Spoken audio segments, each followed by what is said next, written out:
Os reis dos tempos bíblicos. Exatamente. Olha Israel inserido. Outro dia eu achei interessante o pastor falando, olha, quando você passa pela Europa, os países mais antigos, sempre duas coisas vão estar bem presentes.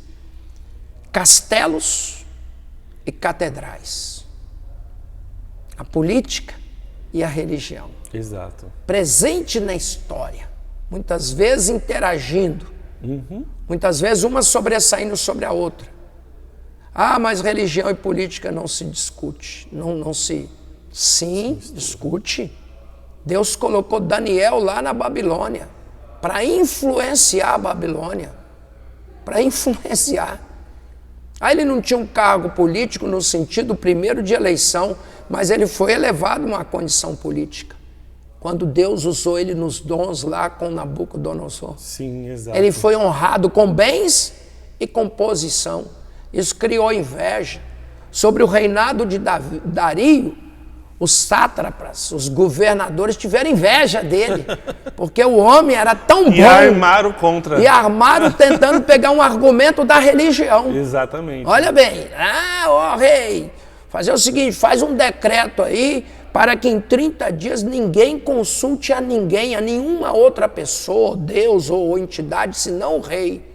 Porque eles sabiam que Daniel, antes de ser um executivo, um governador, um administrador público, ele era um homem de Deus que 3 vezes ao dia orava e dava graças a Deus. Mas eles invejaram a vida de oração dele? Não. O sucesso dele na área política.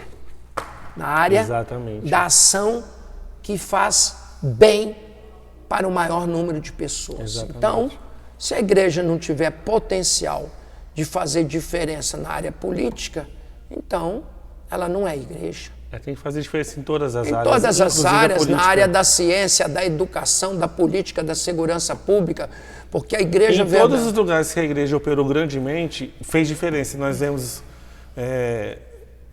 as universidades que existem, todas se originaram através de seminários. Seminários. Foram nascer. Então, quando a igreja coloca a mão para fazer algo, ela potencializa, melhora e universaliza, porque abriu-se para todos, né? Sim, a questão de hospitais. Hospitais, as santas casas, né? As santas casas. Você vai ver lá já na parábola do bom samaritano. Sim. Deus estabeleceu para os judeus leis de socorro ao necessitado, ao pobre, à viúva, ao órfão, ao estrangeiro. Exato. Não havia nas culturas essa preocupação social com o estrangeiro, com o pobre, com a viúva, com a criança. Eu falo assim que hoje o mundo só é civilizado por causa do cristianismo. Sim. Após Jesus vir e fundar a igreja, e a igreja crescer e ser esse agente na terra, a sociedade era muito depravada, muito bagunçada. Então nós só temos esse status de uma sociedade civilizada por causa da moralidade cristã. Sim. Se não fosse isso, nós não teríamos. Inclusive nós temos ainda hoje prédios e estruturas preservadas em Israel, em tantos lugares do mundo, por causa da religião que se estabeleceu ali. E a gente vê que o objetivo do inimigo é destruir exatamente isso. Destruir tudo. Eu não lembro qual foi o escritor marxista, não foi Karl Marx, mas foi um desses grandes líderes, depois eu vou pôr aí na legenda, que ele disse que o objetivo deles era enforcar o último rei nas tripas do último padre. Aí, ó.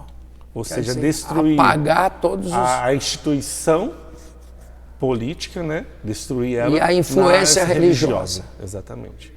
E é o que nós vemos hoje em dia, né? Sim. Nós vemos exatamente isso, essa destruição, esse marxismo cultural.